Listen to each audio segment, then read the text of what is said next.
Get Certified Together program is created by Technocofe, your free online knowledge sharing website based out in London.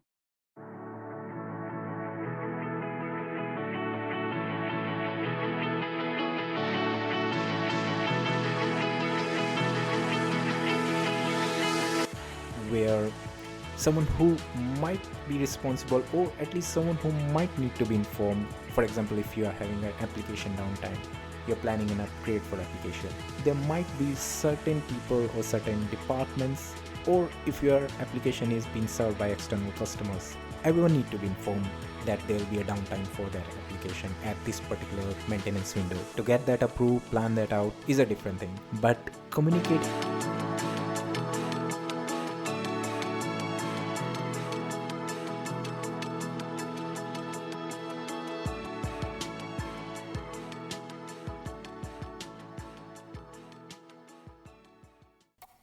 Hey everyone, welcome to another episode of Get Certified Together series. This is episode number 48 I am recording today, and by end of this episode we will be 50% covered with domain SIG. What I mean by that is, by another maybe couple or hardly 3 more episodes, whole CCSP topics and syllabus will be over. Now this is a big news for all of us, because once those topics and those domains are covered, we can have our own track. Maybe we can have another set of revision of all the topics, or maybe we can start planning taking the examination itself. Everyone have their own way of taking the exam. Some people they want to revise it, some people they want to find the questionnaires from somewhere, or maybe talk to people who are more experienced, who have recently taken the exam, how it went for them. Online we can get a lot of resources around that. So of course it's not like after this series is over you guys have no other source of information. Means I don't want to claim myself that I am the only one providing the CCSP related information in this whole world. We have a lot of sources, and you guys are free to look around. You must be doing this now itself, and even I myself listen to other podcasts and YouTube videos and try to get more and more information around that. It's of course help in the sharing the knowledge with you guys, and in help in the preparing for the exam for me myself as well. So like I said, we are free to go, we are free to book our examinations once this series is over. To be honest, when I started this podcast, I was not pretty clear whether I'll be able to go all the way till the end, but all those notifications which I receive almost every day around the new comments or around the new listeners who are coming in and taking my tally of every episode's been listened higher and higher, they all motivates me. And because of the support which I got from online community, I'm still going pretty strong, and we are almost in the end of this series.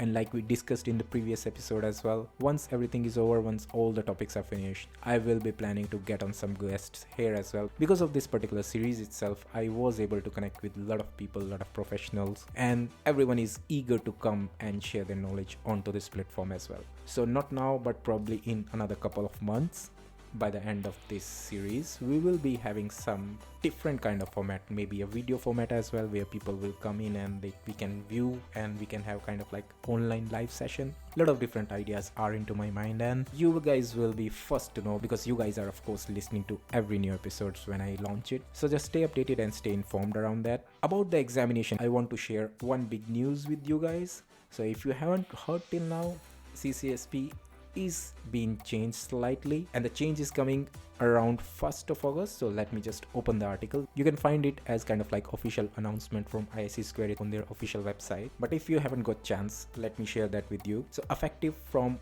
August 1st, 2024, the exam duration is being changed. The exam duration is being reduced from 4 hours to 3 hours, and there is no change in the domains and topics, so we are safe in that way, because would have been pretty heartbreaking for all of us if the domains, or if some of the topics been removed, or some of them might be added later in post August. So there is no change in the syllabus and topics which we have covered till now, so that is exactly the same. Only changes around the format and around the duration and number of questions, of course, because if you are reducing the duration, of course you have to reduce the number of questions as well. So they've been reduced from 150 to 125. Those are the two major changes. Beside that, there is nothing new, and we can still continue learning the same topics and same information as we are doing till now. So those information are around the new examination and what new changes are coming. Now, before we move into our main content of today's episode, let me share some insight on a nice, interesting YouTube video which I was watching just last week.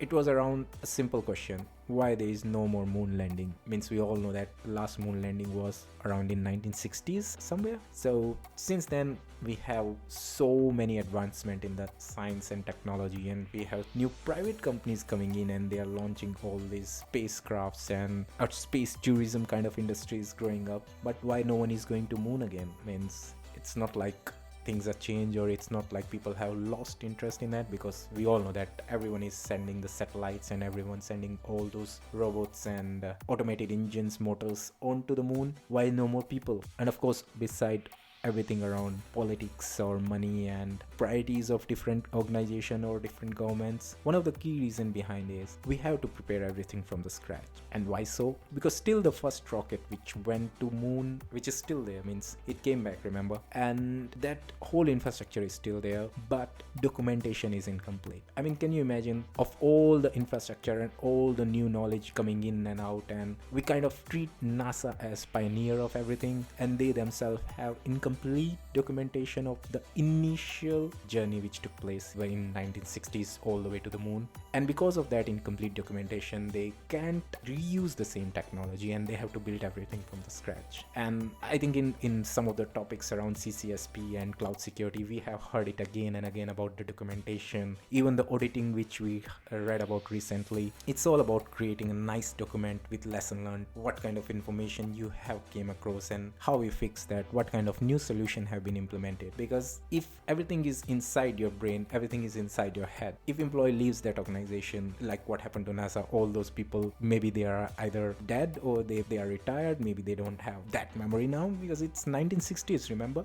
I mean, that's pretty strange. Means reading about documentation in out of the blue around the moon journey and why it's not happening again. Just for update, I think they are planning now in 2026, but like I mentioned, they are starting from scratch. This is a good learning for us. Documentation, it's nice to have, nice to document what kind of work you're doing, and it's a good segue into updating you guys about a new blog which I have written around IAM service accounts. Now, IAM, we all know it's one of the AWS service. IAM itself is just a generic name of anything related to identity and access control, but AWS have their own service named as AWS IAM, which deals with accounting and access control of AWS infrastructure. Now, last thing we want as part of identity and access control is using hard-coded static service account, which have like long-term credentials and long-term passwords, which if hacked upon, or even if employee leave your organization, they still have those long-term credential and they can use it from their personal laptop once they are out of the organization. So AWS have a nice solution to overcome this, which is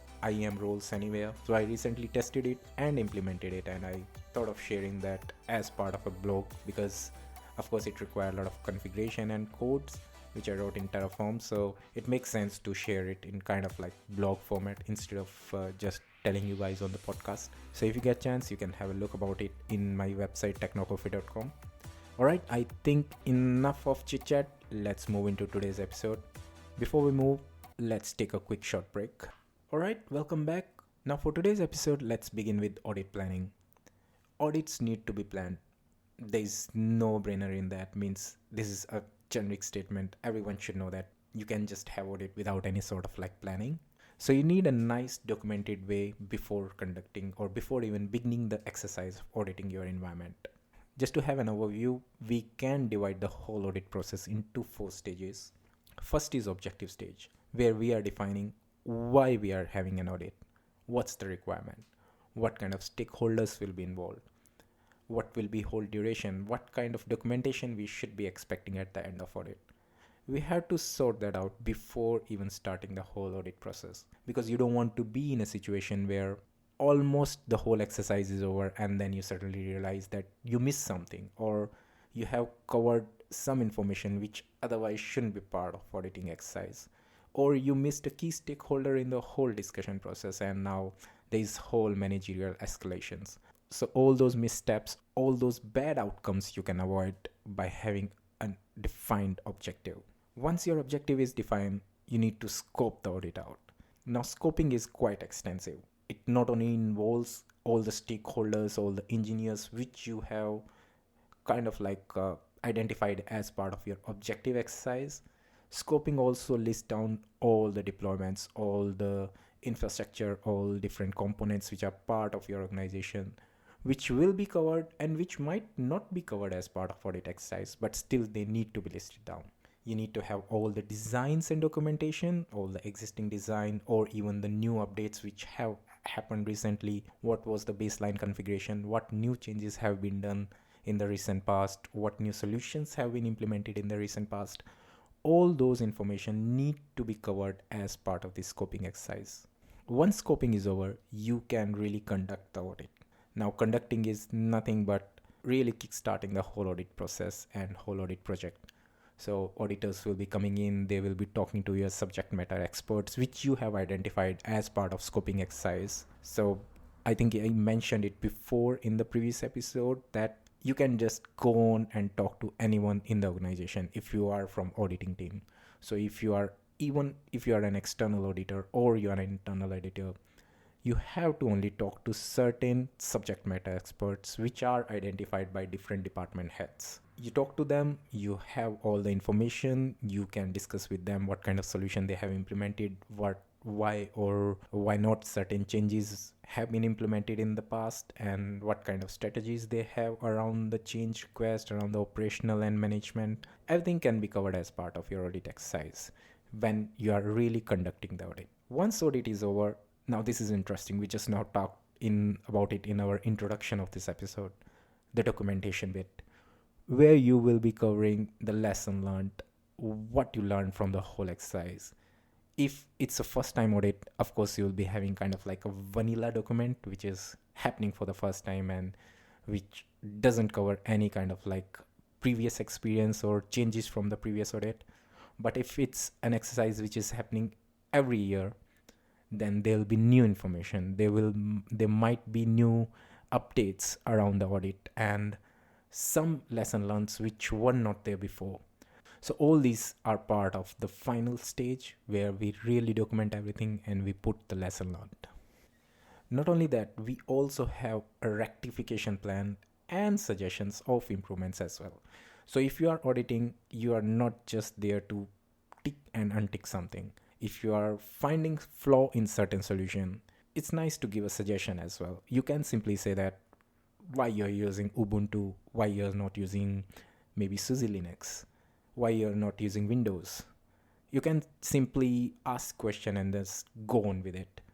You have to give suggestions as well. Like for example, if you are using older CentOS, then don't use it now because it's going end of support and you won't be getting any security patches from now on. So you have to give some kind of recommendation based on your own knowledge as well. So when we talk about auditors, they are not like just someone with no information or no knowledge of the solution which they are auditing. So they need to be subject matter experts themselves. Next is information security and management system, or in short form we sometimes use as ISMS. Now ISMSs are created with frameworks like ISO 27001. We have read about ISO 27001 in the previous episode, so you can check into there.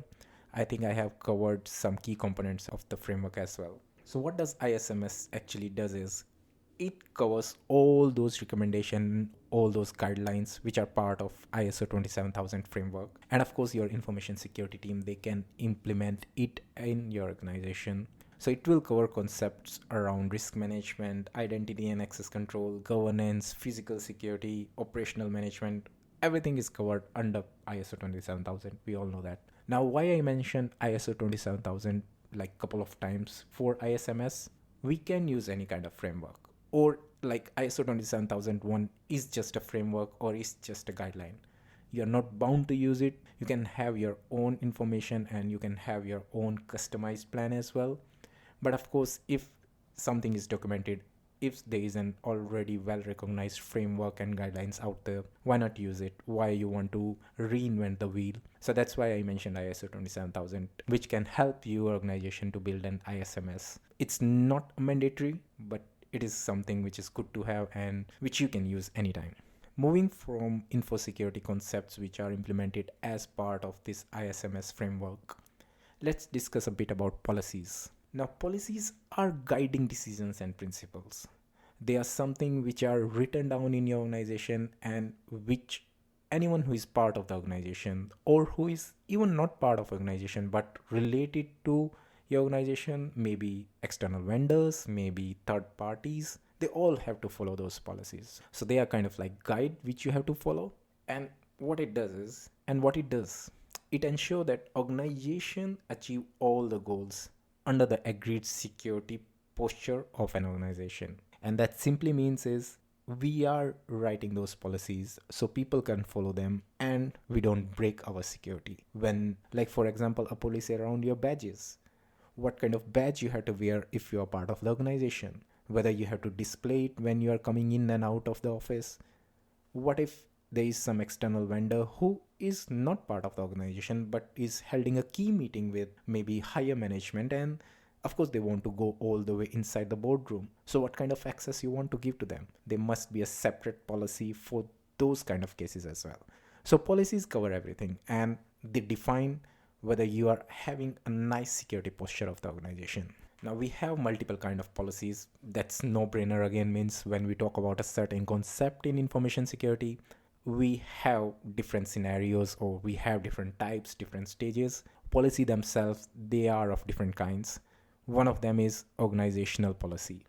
Now, organizational policies are applied company-wide. I mean, it's clear from the name itself. They are applied on the whole organization. And it is mainly required to reduce the business impact, maybe financial losses as well, and reputational damage. So the policies which actually cover the key business losses or key business impacts, it's not as minor as what kind of configuration you need to apply, or what kind of access control you need to give to a new hire. Those won't damage your business reputation, or those may not impact you financially. But policies which can maybe include your customer data, or what kind of information you are passing into the customer when they are having some queries related to your cloud environment, if you don't follow those policies, they might impact your business, they might impact your reputation as well. So those are like key organizational policies. We of course have some functional policies as well. That is our second type, which actually work or cover our day-to-day aspect. So like I mentioned about the badges, or what kind of infrastructure you need to deliver, or what kind of policies you need to apply inside your virtual machines, or what kind of encryption you are using, what kind of internet access you are giving to employees who are working inside your office, or who are working on VPN in these days, a remote work kind of environment, what kind of websites they can open from their laptop. They all are not impacting your business, they are not impacting your organizational reputation, but they are nice to have. They will control, or they will force your employees to follow certain regulation, and of course they will help in keeping the whole security environment nice and clean. Now beside that, of course, when we're talking about CCSP, we are talking about cloud as well, because we are securing the cloud as part of CCSP. So cloud computing itself have their own policies. These policies cover different aspects like encryption, where your data is stored, what kind of governance is applied when you're storing in certain location which is not part of your current regulation. For example, storing EU's data into the US based location or site. We have covered this as part of GDPR. So all these are part of cloud computing policies which were not relevant before, or which were not as excessively covered when we were having this on-prem kind of data center based environment. In cloud computing, of course, when we have a lot of new aspects, a lot of new technologies, and a lot of new solutions, we have our own certain kind of unique policies specifically built for cloud computing. And when we talk about cloud computing, one of the policy is segregation of duties, where we have multiple stakeholders or multiple organizations, multiple departments working together in a certain solution or on a certain application. And this brings us into our next topic, which is identifying and involving those stakeholders. You can simply just treat everyone as a key stakeholder. If you have HR department in your organization, of course every organization have an HR department, and you have finance department, you have IT, engineering, a lot of different departments working together. They all can be key stakeholder in your cloud computing infrastructure. Every solution, every application, every deployment, they are unique and they have their own key stakeholders and their own responsible people who are managing that solution or that infrastructure in and out. Of course, services and deployments own cloud covers multiple stakeholders. They have their own different but sometimes maybe overlapping responsibilities. And it is important to identify those key stakeholders for segregation of duties, of course. But how you can identify someone as a key stakeholder means if you are working in a small organization, you might have a lot of overlapping deployments and applications which are shared by different departments, and there might be a scenario where you are not pretty clear like who is the key responsible person or who is the key stakeholder for this particular solution. So we need to identify, and there is certain aspects which we need to consider before treating someone as kind of like a key stakeholder. Now, different aspects which are covered as part of this whole identification and involvement exercise. Now, different aspects. Now, of course, there are different aspects behind this whole identification and involvement of key stakeholders. One of them is communication between the key stakeholders. What you really don't want to be in a situation where someone who might be responsible, or at least someone who might need to be informed, for example, if you are having an application downtime, you're planning an upgrade for application, there might be certain people or certain departments, or if your application is being served by external customers, everyone need to be informed that there'll be a downtime for that application at this particular maintenance window. To get that approved, plan that out is a different thing, but communicating that to all those stakeholders is a must to do exercise as well. That communication can be via email, because of course that's kind of like a proof. Everyone will be having notification on their mail about a new change or about a new deployment or about an upgrade or something. We can of course intimate on the key stakeholder meeting. We can drop a Slack notification as well. That's not professional, but there is an option of doing that as well.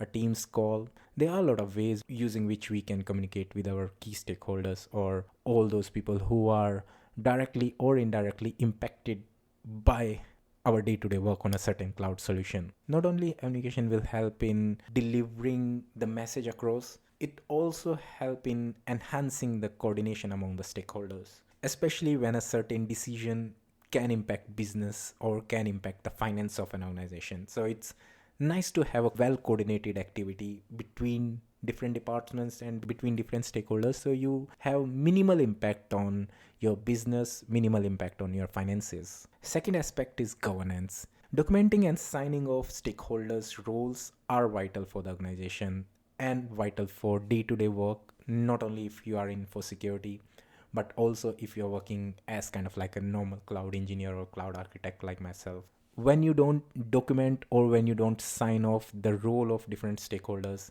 you will be in kind of messy situation where maybe you leave the organization, maybe you had a certain kind of like verbal agreement with another stakeholder, and once you leave the organization, the guy who replaces you, he or she is not aware of who was responsible for which aspect, or if I'm working on a certain application, whom should I inform, unless it is well documented and unless it is like well signed off. It also helps in having those kind of situation where if you are doing some changes or if you have taken some decision around an application or around infrastructure, or you have deployed a new solution, you don't want to be stuck in a messy situation where someone will come in suddenly and question you around why, around the decision or around the changes you have made. So unless they are part of like those signed off documented stakeholder list, you're not answerable to those. So you maybe just for your own goodwill can answer some of the questions, but you're not responsible for making everyone happy. You only have to make sure that all the responsible stakeholders, they know and they are aware of the changes. It's not your job to just spread the knowledge like wildfire.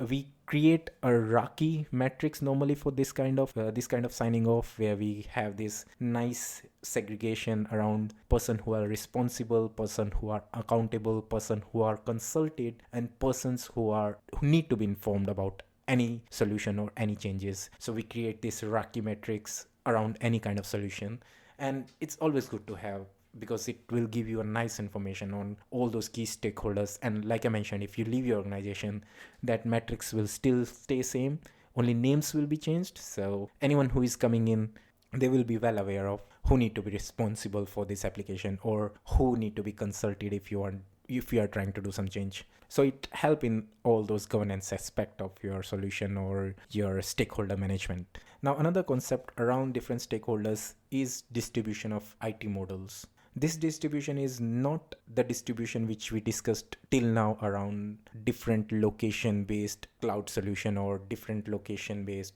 data storage. It is actually the distribution of your real IT staff. Or if, for example, you are outsourcing your work to some other country where a different organization or a different employer is responsible for managing IT engineers and they are doing projects for you. So we are having this kind of like distributed IT system where multiple people, multiple laptops, multiple servers, machines are connected, are working together, maybe in different time zones, and they are working for the same single goal, working for some organization, developing some application, or building a new infrastructure remotely. So all those are covered as part of this distributed IT model. And with remote work culture and outsourcing of jobs, companies have been using this distributed IT modeling or distributed IT environments for like quite some time now. And it speed the things up, means you're not really relying on a single team on a particular location or a particular set of engineers. You can easily distribute the work and more people can work together and build something new. So it will not only help in saving some cost around your business, it will also mean that globally different experts with their own mindset, with their own expertise are working together. So your organization have better chances of growing. And of course it's bring a lot of challenges as well. Now when I talk about challenges, trust me, I will not be talking about all those migration and immigration topics which every government and every country and every politician brings up before any election. So this is not the challenge I'm talking about when we are having this multicultural outsourced work into different remote locations. It's more about the challenge from the IT perspective. First and foremost is coordination and communication. Of course, when you have like teams which are spread all around the globe, it's tough to coordinate. This is a no-brainer, means you have to find out your own strategies. You have to maybe deploy some standard tracking tools where time will be noted down or tickets will be logged in. People have to update regularly those tickets to show like what they have done as part of working on a particular project. You have to have all these new innovative strategies so that you have better coordination. That's the goal. Because with distributed and outsourced RT projects, where multiple teams are involved, potentially in a different geolocation like I mentioned, there is challenge of members to coordinate. And we can use standard tools like Jira or Teams to overcome all these challenges. So for every problem, we have a solution as well. So as part of CCSP, we are not only raising the questions, we are finding the solution as well. And to overcome this challenge, we have solution in terms of all those tools and all those technologies like Jira, like Slack, Teams. We can use it easily to coordinate between different members, different teams. And some people in a way treat this as an advancement as well, because when you have teams which are working together in a same office space, there are high chances that sometimes you have kind of like a verbal discussion on a coffee break or during your lunchtime. You got certain idea from the different member and you just implement that without logging it anywhere or without having a discussion officially on a channel. You will just simply verbal discussion, even in some scenarios verbal approvals to commit a change. Because of all this coordination and official tooling and official tracking, there is less and less chance of those verbal approvals and those verbal discussions being implemented in your production infrastructure. So that's a good sign, right? Another challenge is standardization and governance. Now by standardization, I don't mean the standards or the frameworks which we normally talk about in CCSP or cloud security. It's more about the standard of work. Because you have multicultural teams, you have people from different countries, they have their own mindset of doing work, they have their own way of writing documentation, they have their own way of communicating the changes which they are doing or communicating the work which they have done. And sometimes there might be gap in understanding as well between different cultures and different people when they work together. It might of course lead to lack of cohesion as well. Different work timings lead to delay in the task delivery, because sometimes you have to wait for your team member who is maybe 8 hours behind you, to wait for them to come online before you start working on the solution or before you start building something. It's all part of those standardization and governance aspects. To overcome this, we need those guidelines and policies which I discussed with you around the policing topic. So we need to have policies around how you are writing your documentation, policies around how you should be communicating to your customer. So for example, if your team is located in a particular part of world where people don't have English as their first language, they might not be able to communicate clearly to the customer whose first language is English. So you have to build some kind of like standard, you have to build some kind of criterias which need to be matched before a certain engineer is onboarded into a particular project. You need to make sure that the documentation which is being written, and trust me, it happened with me as well, not personally as in me, I did that, but one of the project which I was managing, I was a technical project manager on that role, and we used to have all these complaints from the customers who are from England, and of course they used to understand as well, but there were a lot of complaints around the quality of documentation, the spelling mistakes which are happening in the document which we are providing to the customer. And my role was not to act as a technical project manager, but my role was after some time became like grammar rectification manager, who was removing all those grammatical mistakes from the document. So what I mean all in all is different people have their own way of working, and it need to be standardized when you have multiple teams working together as a distributed IT.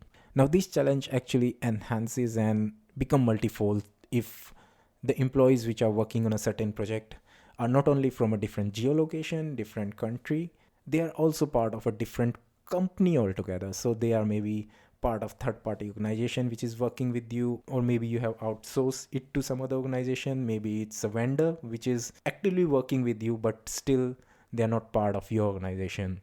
It brings a unique challenge because now not only you have to deal with working with those people, those engineers, those IT guys, they're also not part of your organization, so maybe they have their own policies which they will be following, and you can't force them to follow the same standard or follow the same governance. How you can overcome is, of course, before onboarding, you have to onboarding or giving contract to those organizations, you have to bring them on board about the kind of expectation you have from people who are working as part of that organization, but ultimately delivering the project for your organization. So those sync up should be happening. Like I mentioned just now, I was working for a client who is part of a different country and who have a different thought process and different way of understanding the things. You need to bridge the gap. You need to find some way of creating the synchronization. All right, that's it for today's episode. Our next topic is around risk management, and we have covered this extensively in one of the episodes, which involves different type of risk management frameworks, how we can have different risk treatments. If you recall, risk avoidance, risk transference, mitigation, or acceptance. So we have covered this extensively before as well. So for sure, means I wanted to cover it today itself, but it's not that big a topic and we can easily wrap this up in the next week episode, maybe in hardly 5 minutes. So I will be covering this topic in the next week episode. Also, I will try to wrap up the last topic of Domain 6, which is creating and outsourcing the cloud contract design. So it will cover things like business requirements, statement of work, how you create a contract for a vendor, or create a contract for a third-party organization, or some organization which is working actively with you but they are part of a different team altogether. We'll be also covering around supply chain management. Now supply chain itself is getting bigger and bigger, especially when we are moving into this containerized world where we are not sure that from where or from how many different sources that container application have been built upon. So unless your organization or unless you have this advanced set of software engineers who are expert in building an application from the scratch, we all tend to reuse the baseline infrastructure or baseline application solution, at least the codes or the libraries which we are using to build our like front-end application or even a back-end application. We don't know the sources of those codes, or we don't really know what are the sources of different components which are, or different libraries which are creating that whole application. So supply chain management is a big thing now. We will be covering topics around that as well. So that will be last topic of domain 6, and like I mentioned, hardly a couple of episodes it will take to wrap up the whole syllabus. It looks like it will take just one more. So hopefully by end of next episode we will be all done with all the topics, all the domains of CCSP, and then like I mentioned, we can start planning what we have to do next. For sure the channel will remain up, and I'll be trying to bring more knowledge onto the table, and we can have more episodes around different topics. I am planning to have preparation of next certification as well. This time I don't want to cover security, so this time I am thinking of moving into AI side of things. So maybe Azure AI is one of the thing which I feel is more relevant, because of course OpenAI is being taken over by Microsoft. They claim it's open, but it's not open. We all know that by now. What I feel is, if you are learning about AI, then it's nice to go with a standard solution which is used actively everywhere. So we all know that ChatGPT works on OpenAI, and OpenAI is built or is taken over by Microsoft. So somewhere down the line we will be having impact of Microsoft onto that. Maybe once OpenAI is being used more and more extensively, they might bring in this enterprise based model, and somewhere they will try to tag it down with Azure infrastructure or Azure solutions. So it makes sense to learn AI from the perspective of Microsoft. So that's my plan for the next certification. But of course before that we have to wrap CCSP. So that's the topic of maybe year end. We will be starting off Azure AI Engineer certification exam. But before that, we have CCSP in our hand, and let's wrap this up by August, by September, whenever you guys have time, whenever you guys are planning to have it. I will be potentially taking it somewhere around August. But if you guys are confident enough, you can plan it next day or you can plan it next month. It's completely upon you. If you have good sources and if you have good experience, you guys are good to go. If not, then take time. It's not that cheap. So of course, when you're investing money into the examination, make sure we all clear it in one shot instead of having in the situation where we might have to retake it. So all the best for you guys, to me as well, and hopefully next episode is the last episode of the Get Certified Together series from the syllabus perspective. Goodbye and good luck. Thank you for listening to Get Certified Together. If you loved our content, then please like and subscribe from your favorite podcast platform so you don't miss the notification for our next episodes and announcements.